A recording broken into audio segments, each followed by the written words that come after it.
And as we turn away from the living God as the central point of our very lives for each man, woman, and child in this nation, so did morality fall away.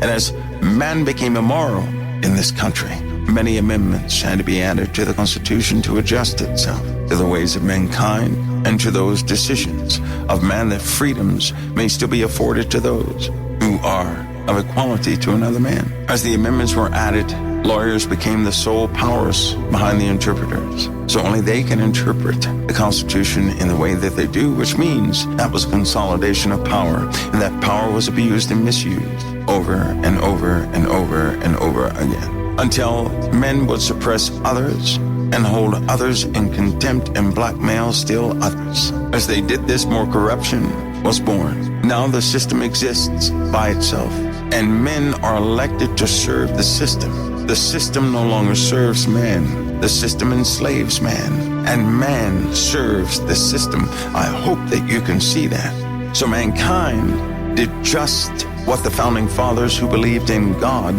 warned about. They said, if society becomes immoral, they won't worship God nor know about it. And if this happens, a great evil will sweep this nation. And all of what they fought so hard to establish will live on its own outside of mankind. And then mankind will serve it. It will no longer serve mankind. So now that brings us to today.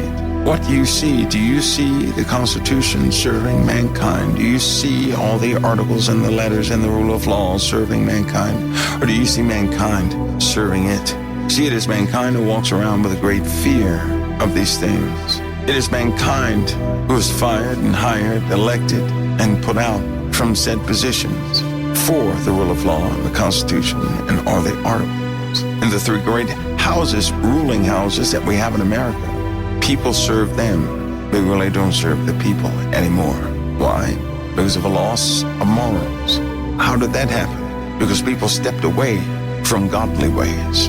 It was mandatory that people read the Bible at one time, that God always be part, although there was separation of church and state, which, by the way, was very important, so that no evil person could come in there and begin to manipulate and indeed rule everybody by his or her faith that will be other than Christianity. There were direct notes, and it was well-intentioned, the system was, but the system is different now. See, we have to have the right history, not this made-up theoretical history, the right history, so that you can see the proper components, the origins of all these things.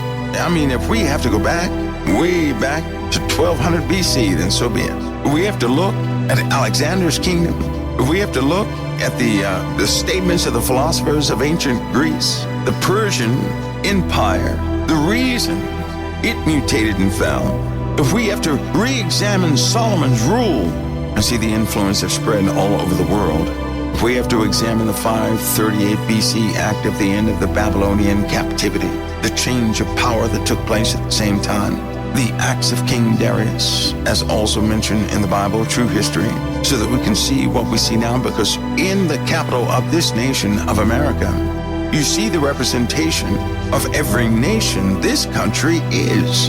This country is Egypt. It is Greece. It is Rome. It is right there. You have the obelisks. You have the cathedrals.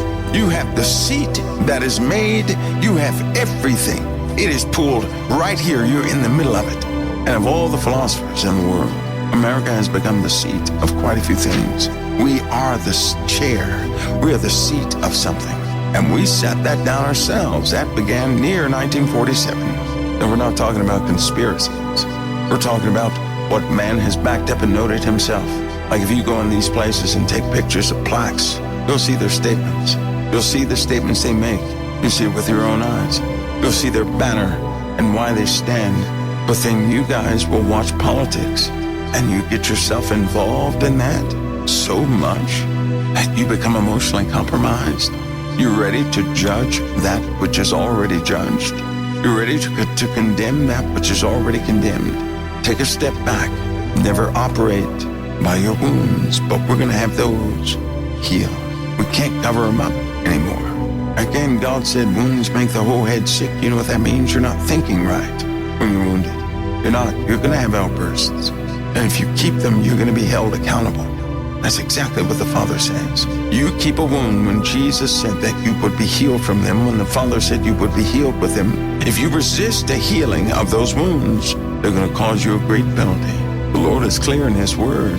We don't always discuss the clarity of His Word. But in case you didn't notice, everything has turned quite serious now. Folks, we're going to get into these things. These are missed topics. We're going to have to go to some things. I hope and pray that all of us are strengthened so that we don't look away and hide our heads in the sands from what's going on, nor become emotionally compromised by what we see, but can always be sober and stand on the pillar of Christ, knowing that we shall not be moved, not being affected emotionally by politics or any other man-made thing or beastly thing, but that we may understand the truth of all things. The Father will present us the truth of light and darkness. That means we're going to see light and darkness. Does not mean you're going to operate by it. Once you see light and darkness, and you have seen it, and if the Lord can entrust you with that, He'll add to you much more. Then you'll have a full discernment as trusting on Him